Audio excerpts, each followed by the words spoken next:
Hello, everyone. This is TATAY JACKFERDZ broadcasting from Lodi, California. It's currently 8 o'clock in the morning in California. Uh, Before we go to the actual live stream, let us play first our national anthem. Bakit ko parating piniplay ang national anthem? Just to remind you, my loyal viewers, na mahalin natin ang ating bansa. Hindi dapat tayo magmahal ng isang politiko na pero sa pagpamahal natin ay i-disregard natin ang pagmamahal sa ating bansa. Okay. Kaya let us remind everybody yung pambansang ang message po ng pambansang awit. Okay.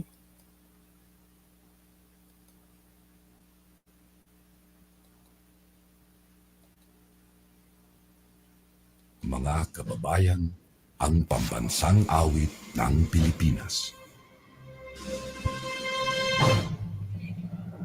Kayang magiliw, ay basta sinakanan, alam ng puso, sa titik mo'y buhay.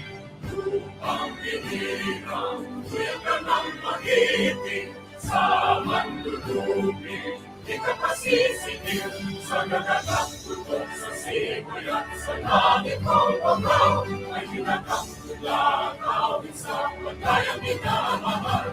Ang isang ng matawad mo'y tagumpay na nagtitindig, ang pituloy na parang niya kailan pang ay di magtitindig.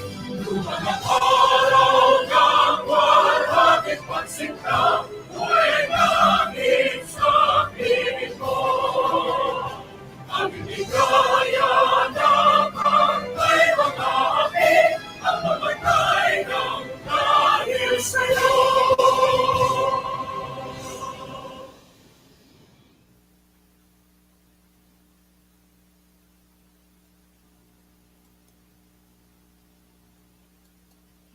Okay. Let me first thank yung na members ng paying members po ng channel ko because they they are responsible for making me strive for a better form of performance sa aking live streams. Okay. So, thank you sa aking all paying members po. Dali.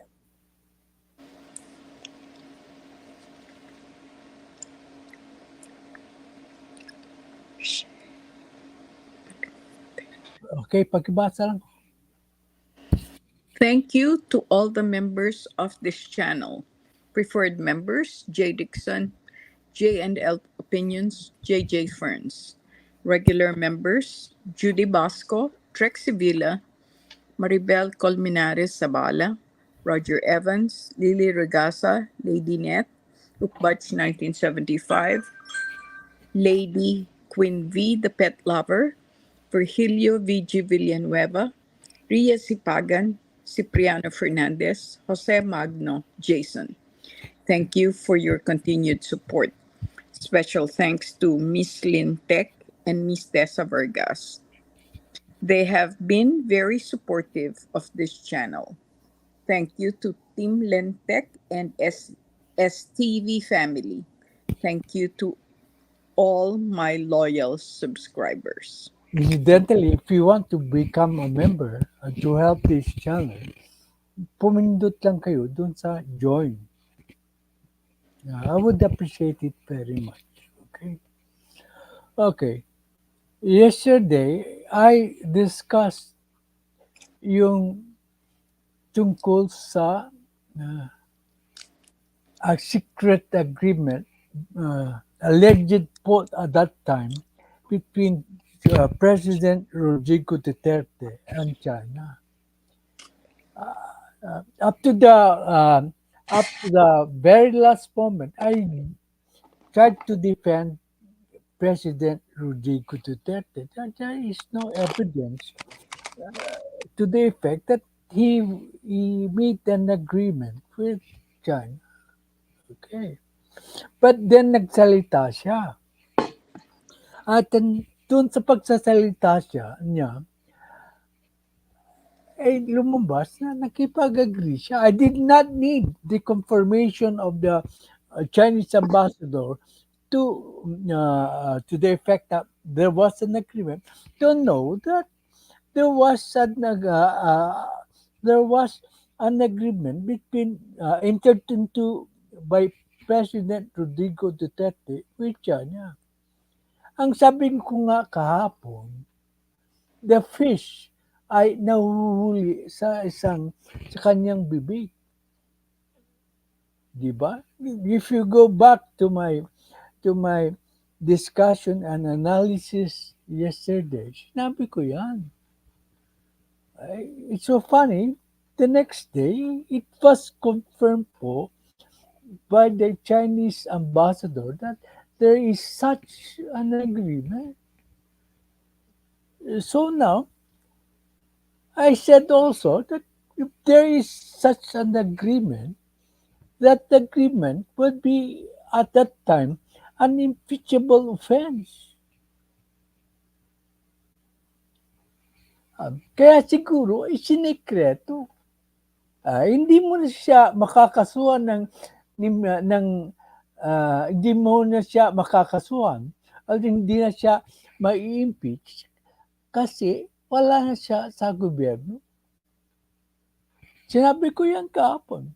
Nag-research po ako. Anong pananaw po? Ay nakita ko sa isang pananaw yung opinion ni Justice Carpio of a former senior Supreme Court Justice na napapatunay na alam ko yung sinasabi ko. Okay. Pero nakakalungkot ang balitang ito. Hindi ako natutuwa. Nakakalungkot na ang isang presidente ay i-compromise ang soberenya ng ating bansa dahil sa pakikipagkaibigan niya sa isang leader ng China. Nakakatakot po yan. Biro mo, sunod-sunuran ka na lang sa China dahil sa iyong pakikipagkaibigan. Okay. Up to the one. Let us credit President Marcos. Up to the very last moment, he did not believe na mayroong agreement si President Rodrigo Duterte sa China. In fact, he said he denied na mayroong an agreement. Pero he investigated po. He waited for the Chinese ambassador to either confirm or deny that there was an agreement. That is something that can be, that should be admired tungkol kay PBBM. Hindi siya padalos-dalos. Kailangan niya ng proof. Nagkaroon na ng proof. Umamin na ang Chinese ambassador na mayroon talagang agreement. Natatawa ako dito kay Harry Roque na ipinagkanulo niya ang kanyang boss. Hindi ito lilitaw kung hindi siya kinamit ng China para siwalat yung agreement na yan. So, ibig sabihin, mas loyal po si Harry Roque sa China kaysa kay Fprrd. May pera bang involved?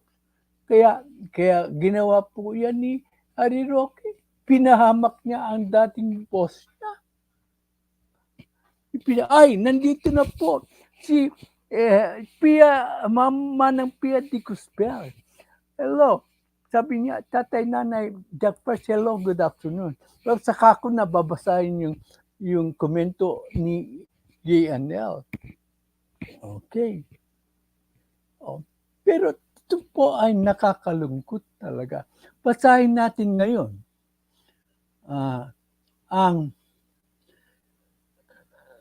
ang balita. Okay. Duterte denies gentleman's agreement between Philippine-China on Yes. WPS by Che Palikte, April 12, 2024, 1 p.m. Okay. Yan ang unang balita. Oh, before it, yung mga uh, pagbigyan natin ang side po ni President Rodrigo Duterte para sabihin nila na patas tayo. Kaya nga, ito ang pinanghahawakan ng mga DDS vloggers na wala daw secret agreement. Okay. Okay. Pang thumbnail ko, nakikita nyo, Fprrd, Tameme ng pagsabihan siya ng China. Makikita nyo, nagsasabi po ako ng totoo. Hindi ako gawa dito ng istorya. Okay. Okay. Former President Rodrigo Duterte has denied the gentleman's agreement between the Philippines and China on the West Philippine Sea during his term. Kaso, he denied it, pero inilaglag na siya ng China. Inilaglag na siya ng dating kaibigan niya. Ibinisto na siya. Okay.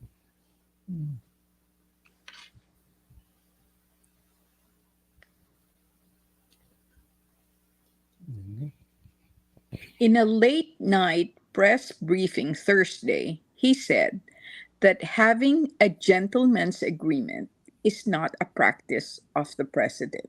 Okay. Malinaw yun, ha? Sabi niya, hindi po practice siya ng president. Hindi dapat. Sabi niya, in other words, siya mismo nagsasabi, hindi dapat gawin ng isang presidente yan. Oh. Oh, siya na mismo nagsabi niya, hindi po ako. Sabi niya, ito. There is no agreement, as is where it is, he said, adding that nobody in the Philippines today, whether in the Supreme Court, presidency, or Congress, could concede anything about territories. Okay. Malinaw yan. Ha? Siya mismo ang nagsasabi niyan. So, later on, you'll find out na yung ginawa niya ay mali. Okay. He added that the only thing he remembered when he spoke with Xi Jinping, the president of the People's Republic of China, was the status quo order, Okay. which states that armed patrols will not be seen moving in the West Philippine Sea territories to avoid tension and war. Dito siya nahuli. Ibig sabihin, nag-usap si President Rodrigo Duterte at saka si President Xi Jinping ng China. At napagkasunduan nila na may tumintin the status quo. Hindi po iisip na mabuti ni President Rodrigo Duterte ang sinasabi niya. Hindi ko kinailangan ang konfirmasyon ng Chinese ambassador para malaman ko na mayroong agreement. Nag-usap sila. Siya mismo ang nagsabi. Oh. Pero ang mga DDS vloggers sabi, wala pong pinag-usapan. Pero malinaw. Siya mismo ang nagsabi, and the fish is caught sa sariling bibig. Okay.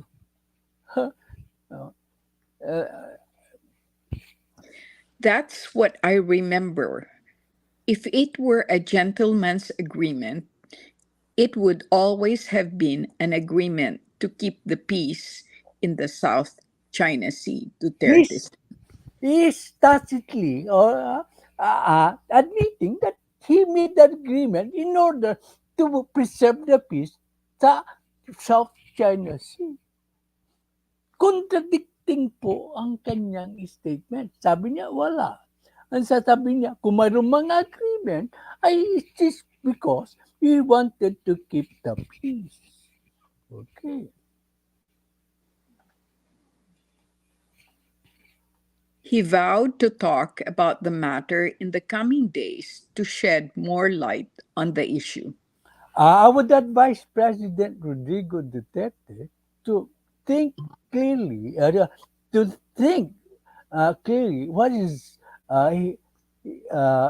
is going to say to the public concerning the gentleman's agreement. Lalong napapasama siya.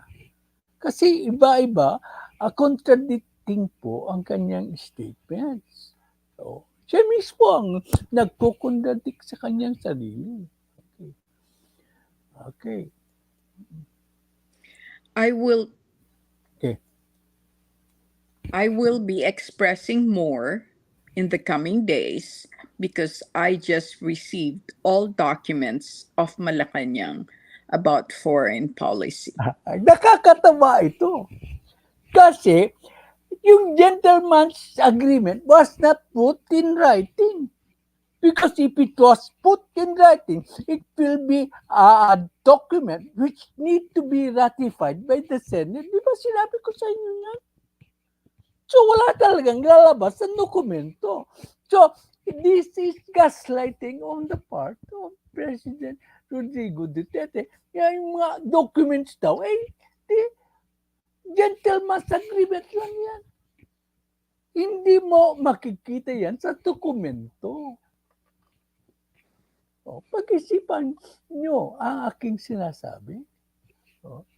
Tayo lang ang medyo correct parati ang analysis. Okay.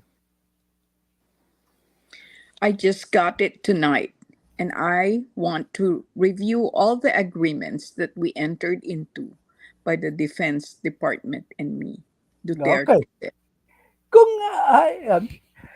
ulitin ko, kung may dokumento, hindi na tatawagin gentleman's agreement.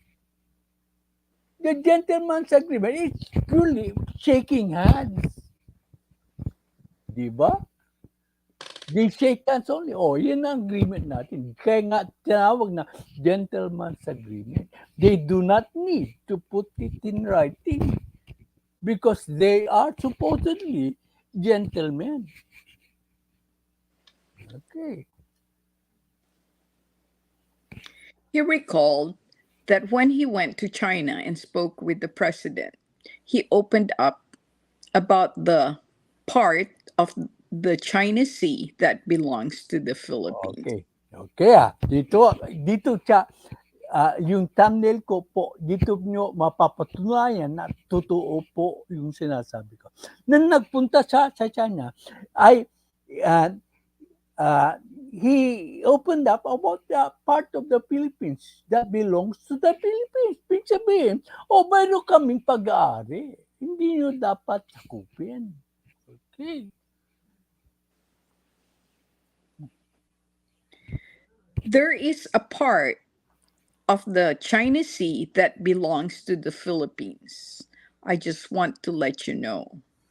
I will get the portion that belongs to the Philippines. Akala mo, totoo yan. Kung matapang siya, dapat ay pinaglaban niya. Dapat ay pinaglaban niya. Sinabihan niya si Xi Jinping na he wants to get only the part that belongs to the Philippines.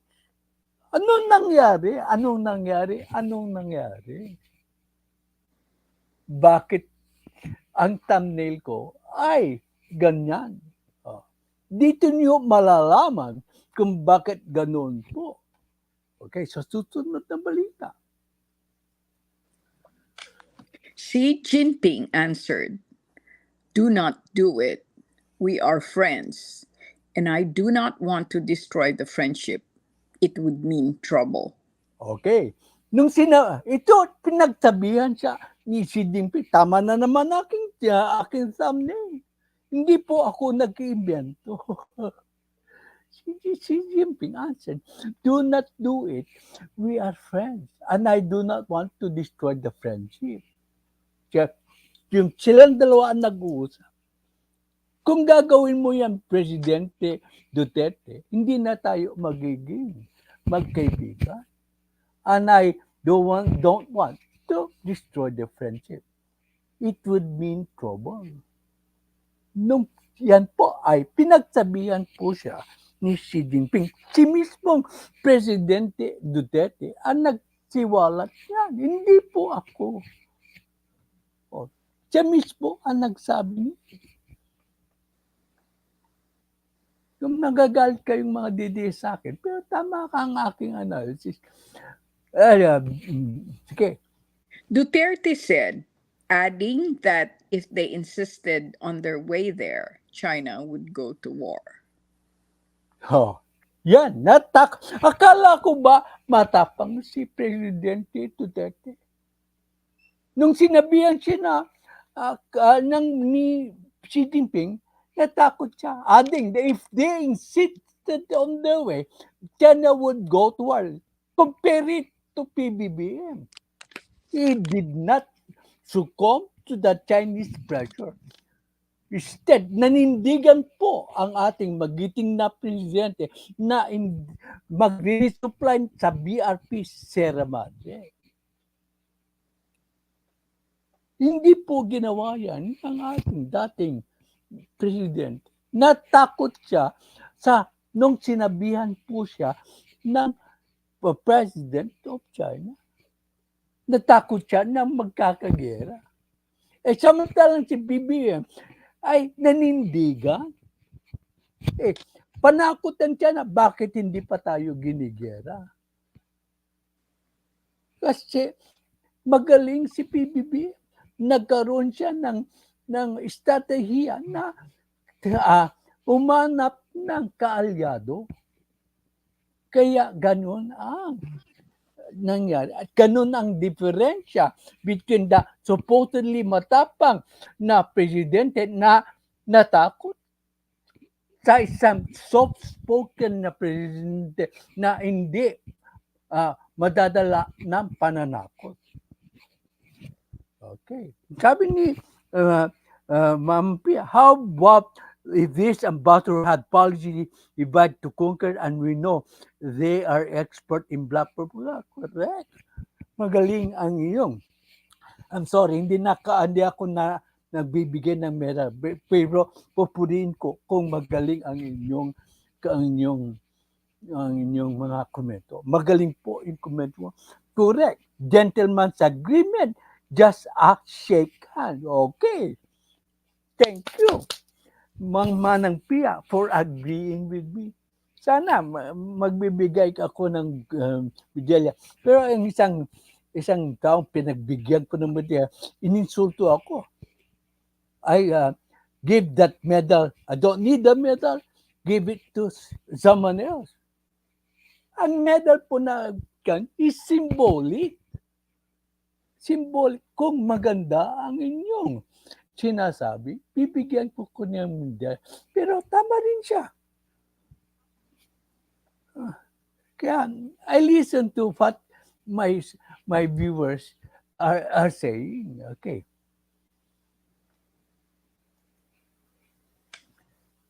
He said after the conversation, they avoided the controversy and avoided the issue of the Philippines getting into unclaimed territories to extract minerals and all. Naku, President Duterte, anong ginawa mo? Pati yung pag-aangkat ng mga minerals at saka oil, gas, ay giniba po. Ikaw na mismo ang nagsabi. Hindi mo na diniscuss yung karapatan natin mag-extract ng minerals and gas and oil doon sa ating property o sa ating teritoryo. Ikaw na mismo nagsabi. O di ba? Tameme siya dahil sa pakikipagkaibigan niya kay Xi Jinping. That reminds me, pagkaibigan niya, tamimi siya tulad ng kay Jubahib. Dahil sa sinuspendi ni Secretary Abalos, si Jubahib, nagalit siya. Ganyan po ang ating dating presidente. At kung kaibigan niya, maski kung hindi na siya nagpe-perform, tulad ni Duque. he will stand by his loyal friends. So, kailangan maging loyal ka para protektahan ka ni Presidente Rodrigo Duterte. Okay. Tatay, nandito na po si Biktima 147. Magaling magkomento yan. Tatay JACKFERDZ, the agreement not to bring construction materials happened in distributable. No, not PRRDI. Diyan po tayo nagkakato. At tignan natin ang nilalaman ng agreement, ng PIA. Ito. Mabuti, mention mo. Hindi ko sana,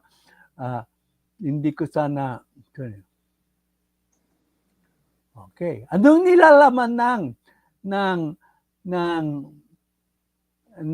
agreement? Okay, nandito. Sandali lang po habang inahanap ko.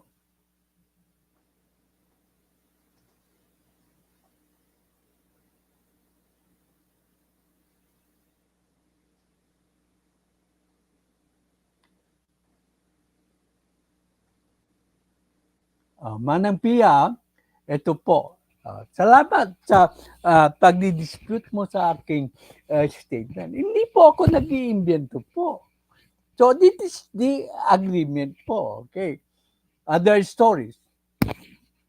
The alleged gentleman's agreement between former Philippine President Rodrigo Duterte and China has come under scrutiny.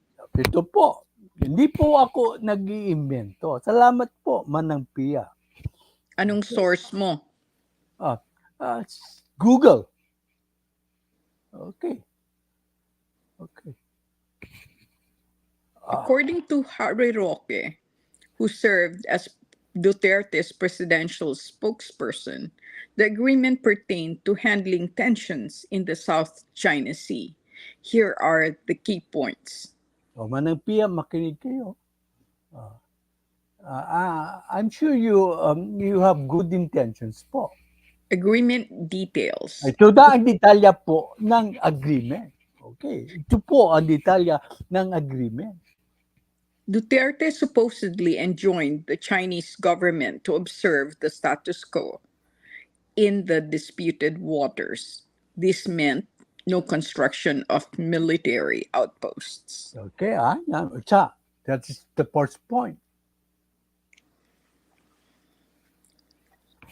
For the Philippines, the agreement implied that they would only send basic supplies to the stranded ship BRP Sierra Madre in the shallow waters of Second Thomas Shoal, known as Ayungin Shoal. Okay. Di po galing sa akin yan. Since last year, Chinese vessels have repeatedly harassed and blocked Philippine ships attempting to deliver supplies to the stranded BRP Sierra Madre. Okay. So balikan natin ang usapan po ng agreement na ang basic supplies po ang ipapadala lang sa BRP Sierra Madre. Therefore, hindi pwedeng magpadala ng construction material. Diba? Nandito na po si Cheryl Santa Maria. Malinaw po yan. Kung ang ipapadala mo lang ay basic supplies, ibig sabihin, hindi ka pwedeng magdala ng construction supplies. Sorry to correct you po, Manang Pia. Just to inform you po. Okay. Tuloy tayo. Also, Ronald Federico Fox de Mendoza. Hi, Ronald Federico. Thank you for visiting my channel. I appreciate it po. Okay. Since last year, Chinese vessels have repeatedly harassed and blocked the Philippine ship attempting to deliver po sang supply sa standard BRP Serama because they relied on the agreement between President Duterte and China. Na there should not be uh, uh, uh, uh, delivery of construction materials necessary to repair po ang BRP Sierra Madre. Malinaw po yan. Okay. Ano po ba ang controversy and legal implications po? Okay. Ito po. Opposition Senator Risa Hontiveros has filed a resolution seeking approve into this agreement. Okay. Dapat lang siguro, now that umamin na ang China na imbestigahin ang agreement. She aims to confirm whether restricting the repair and rehabilitation of the stranded ship constitutes an act of treason. Sabi nga ni, Treason. sabi nga ni Justice Carpio, it is an impeachable of action by the sitting president if he agrees to such an lopsided agreement. Okay. Hontiveros asserts that if they stop reinforcing the Sierra Madre, it would not only result in losing a crucial strategic outpost, but also fail to defend the Philippines' sovereignty. For the first time, nag-agree ako kay Senator Hontiveros. It's only logical kasi sinabi ko, kung hindi mo mag-deliver ng supply, sinabi ko sa aking blog before this, yung earlier blog, so, ay magiging in disrepair po ang Sierra Madre at ultimately, magdi-disappear po sa ocean yan. Mabubulok na, kakalawangin na, therefore, hindi tinalivable at saka iaalo ng tubig yan. Okay. Sabi ni Sierra Santa Maya, nangyari po ang agreement at China na rin ang nagsabi, oo nga. Agree with you, Cheryl. Nababasa niyo yan. Marami ang patunay, lalo na ang China. Okay. So, Hontiveros daw. Sige, sandali. Okay. Hontiveros asserts that they stop reinforcing Sierra Madre would not only result in losing a crucial strategic output, but also fail to defend the Philippines' sovereignty. Okay.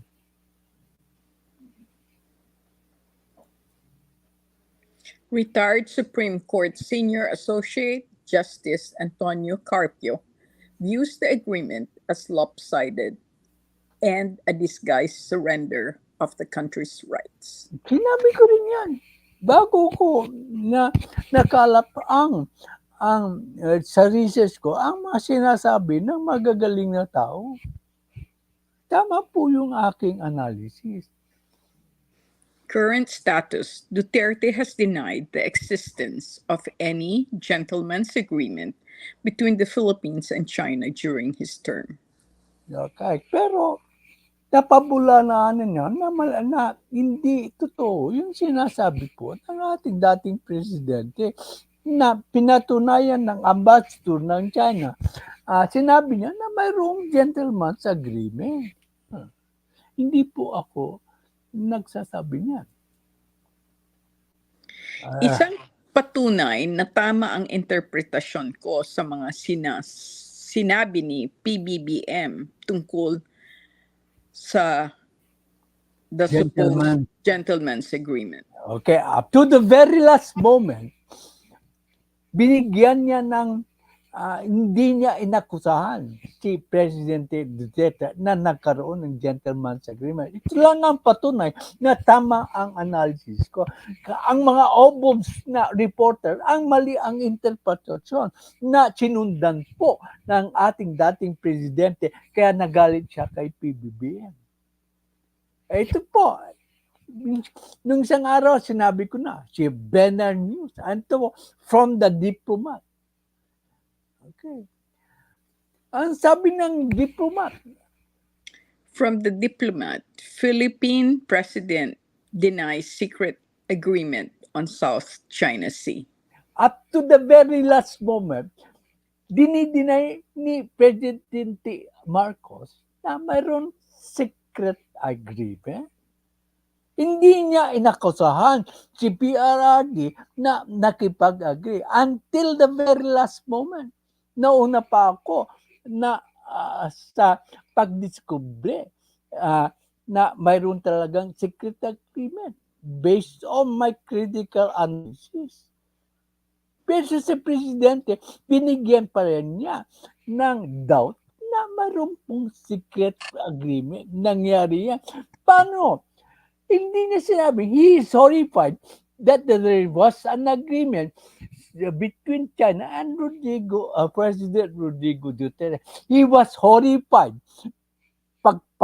Pagdugtungin mo ang sentence po, English kasi. He is horrified of the idea. Kaya when I first, nung una ko pang tinalakay, nung una, sabi ko, mali po yung statement ni BBBM. Pero nagbago ang aking pananaw nung nakita ko yung word na horrified by the idea. Marami sa mga vloggers at sa mga reporters ang misconstrued the meaning of what BBBM stated. It was just a ambush interview. Ulitin ko, hindi niya sinabi na there was an agreement, but he is horrified by the idea. Up to the very last moment, binigyan na niya ng pass si Presidente Duterte. Pero si Presidente Duterte nagalit kasi pinaniwalaan niya ang wrong interpretation ng mga reporters sa sinabi ni PBBM. Okay. Okay. Ito sinabi niya. At the very last... Okay. We don't know if it's a secret agreement. We don't know anything about it. There is no documentation. There is no record.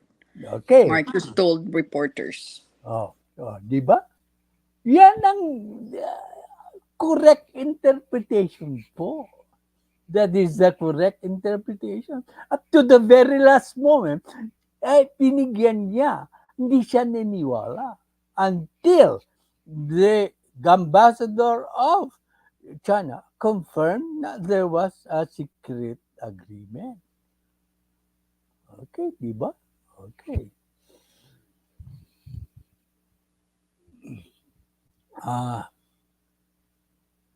Okay, ito ang telling. I am horrified by the idea. I-connect nyo ang word na I am horrified by the idea. Hindi yung I am horrified by the agreement. Magkaiba po ang meaning niya. Kung sinabi niya na I am horrified by this agreement, ay tama po ang mga reporter. But then, ang statement po niya ay I am horrified by the idea. Hindi makuha ng mga vloggers ang correct interpretation. So, okay. Sabi nga ni GNL Opinions, okay, ang sabi ni GNL Opinions, ngayon ko babasahin po ng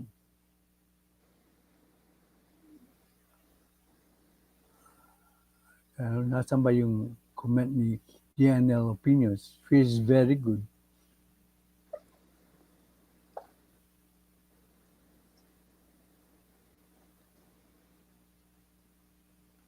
Okay.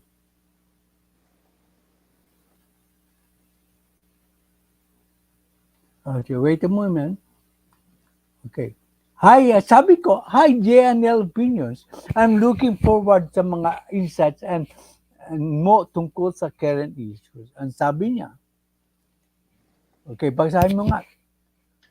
You can't expect other vloggers to be able to analyze the news as it reflects the political situation, nor predict outcomes based on the political events that happen. You are above the rest in that respect. Okay, I thank him. I thank him for the compliment.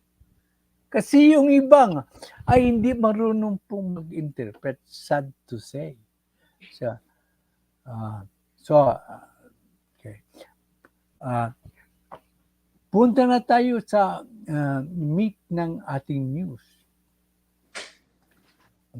At the very last moment, natagpuan niya na mayroon palang secret agreement ang si President Rodrigo Duterte sa China. Okay. Okay, basahin natin. Marcos Duterte, China. Duterte, China, secret a union agreement could compromise sovereignty. James Relativo, philstart.com, April 13, 2024, 1:14 p.m. Okay. President Ferdinand Marcos Jr. called the agreement between Beijing and former President Rodrigo Duterte regarding the West Philippine Sea as a secret deal. Okay. At merong agreement, but this is the current agreement forced by President Rodrigo Duterte. Kung mayroong mga agreement 2013, iba yun. This is a new agreement. Oh. Ayan ka na naman, let's see. Okay. This is a new agreement. Sabi pa nga ni Ari Roque, dinidetalya ko nga, kadidetalya ko lang, what was the agreement about. Kung pilit nyo i-defend yung indefensible, ay bahala kayo. Pero tama po ang aking analysis. Si mismong Presidente Rodrigo Duterte ang nagsabi. Sabi ko, a fish is caught sa sariling bibig niya. Okay. Ang Chinese ambassador nga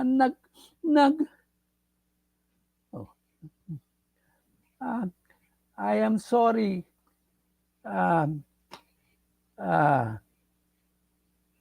Let's leader that I won't read your comments anymore. Kasi despite the fact na binigyan na kita ng ebidensya, patuloy mo pa rin. It didn't discount. So it's useless to argue with you. Masyado ka ng blinded sa iyong mga comments. Okay. No. Ito nga. Ang kumpirmado nga. Oh.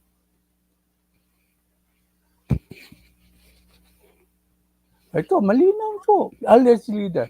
Nung sabi, President Marcos called the agreement between Beijing and former Secretary Rodrigo Duterte regarding the West Philippine Sea as a secret deal.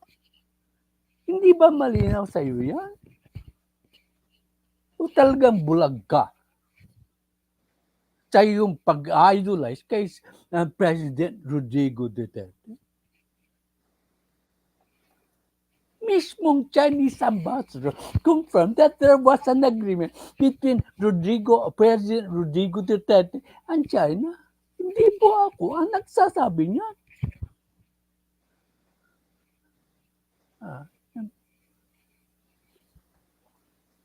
Marcos said this Yeah. during a media interview in Washington, D.C., Friday, U.S. time, after the Chinese embassy in Manila confirmed a so-called gentleman's agreement. Okay, hindi mo pa naiintindihan yan, alleged leader, na ang China umamin na mayroong agreement between President Rodrigo and China? Malinaw yan. Kakatawa naman kayong mga DDS.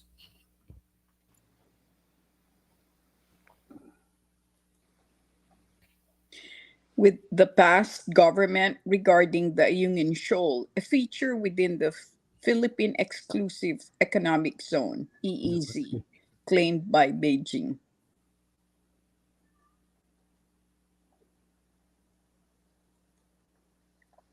So now, with the confirmation of the Chinese embassy, we now know that there was a secret agreement.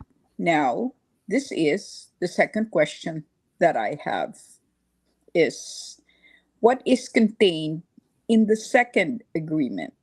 Okay. What is contained in the second agreement? Okay. O nga, malinaw yan. Nako, hindi po ako nag-iimbento. What did the Duterte administration promise China? It is only now that we've confirmed of such an agreement. It is They only call it now when they confirm about such an agreement, up to the very last moment, binigyan niya ng doubt na hindi siya naniwala na mayroong secret agreement si President Duterte. But it was confirmed by China. They call it a gentleman's agreement. I call it a secret agreement. Totoo, kasi hindi niya ipinalam. Hindi, tama po si Presidente kasi hindi po dinivulge ni President Rodrigo Duterte ang agreement. Because siguro alam niya, it is an impeachable offense. Okay.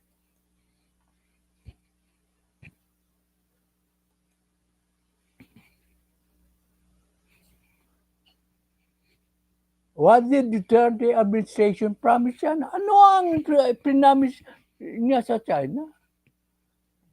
It is only now that we've confirmed such an agreement. They call it a gentleman's agreement. I call it a secret agreement. Okay. So, susunod.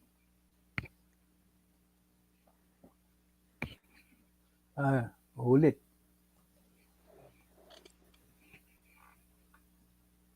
Okay, bakit pa ulit-ulit? Ulit-ulit. Okay. The current head of state also said that he disagrees with the idea of entering into a secret agreement since it could compromise the country's sovereignty and territorial integrity. Again, kadi-discuss ko lang na it is not the practice of a president to enter into a secret agreement. Sino nagsabi niyan? Si Presidente Rodrigo Duterte mismo. Meaning, hindi dapat makipag-secret agreement. Kung tama po ang analysis ko. It should be known by the local officials. It should be known by everyone. Because in that way, you are accountable. If it's a bad decision, you're accountable, Marcos said. Okay. Sabi niya, dapat i-disclose sa publiko para maging accountable ka. Dapat hindi sikreto. Bakit isinekreto? Meron ba silang tinatago?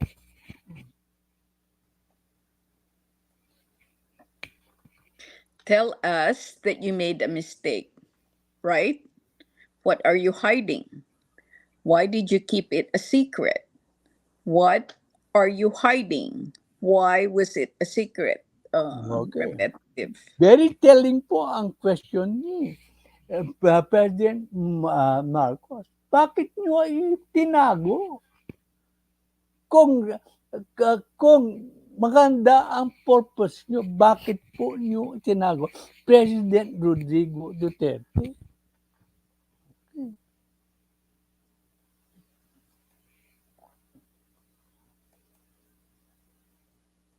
Okay. Under the 1987 Constitution, all treaties or international agreements could only be valid and effective after the concurrence of at least 2/3 of all members of the Senate. Oh.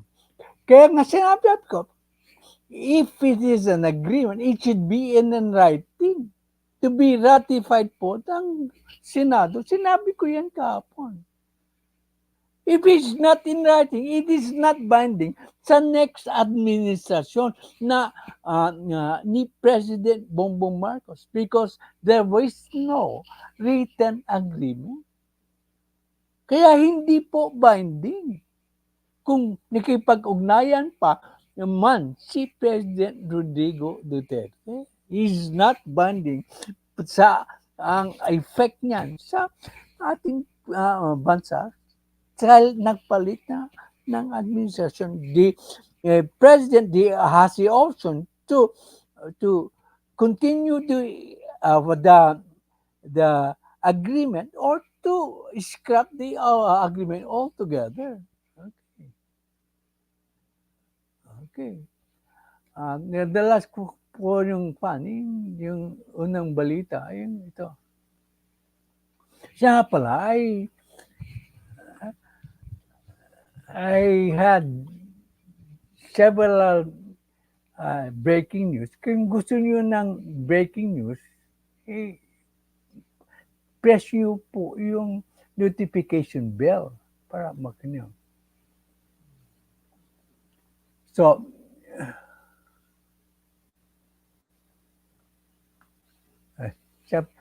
tingnan mo, mabait talaga ang presidente. President Marcos on Friday, local time, said he does not see his predecessor, former President Rodrigo Duterte, as his political enemy. Hindi siya.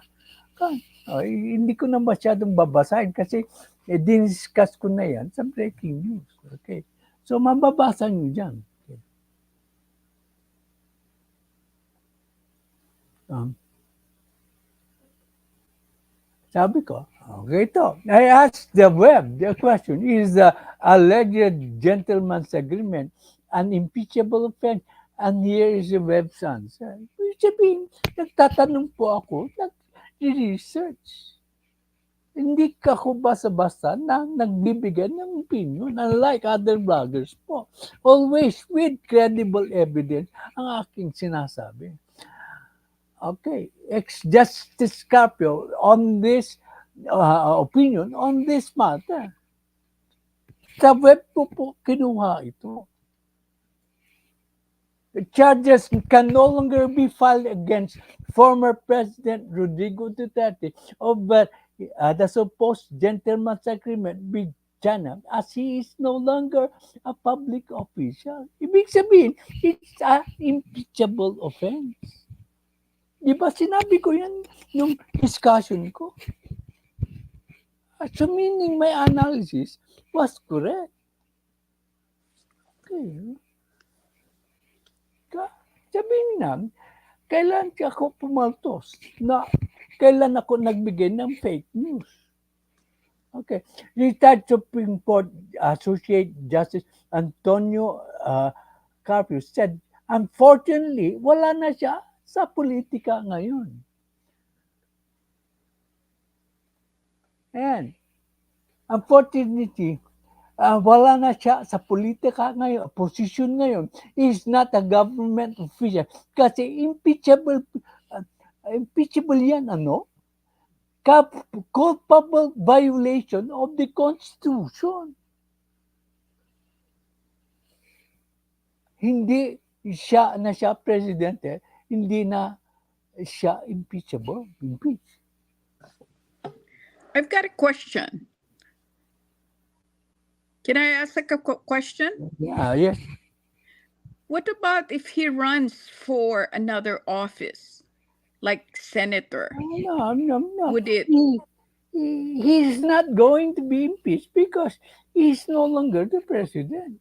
And he made that agreement while he was a sitting president. Malinaw po ba yan? Then why are you horrified to something you don't know? I analyzed it. When a president You're funny, Leslie. I used to respect your opinion so much, but now you are bordering of nonsense ang sinasabi mo. I share yung idea na horipad ako na isang presidente natin ay pagkakanon mo ang ating bansa dahil sa nakikipagkaibigan sa China. You are talking nonsense, Leslie. I used to respect your opinions a lot. But now, because you are blinded by your idealization of President Rodrigo Duterte, hindi na, you're just talking nonsense. I'm sorry to say. You've been live for 56 minutes. Okay? So, there is no, we always limit my my my live stream for 1 hour. And you have the last comment po. Next time kasi, magbigay ka na ng comment na may sense, allegedly there. Okay, I end my comment.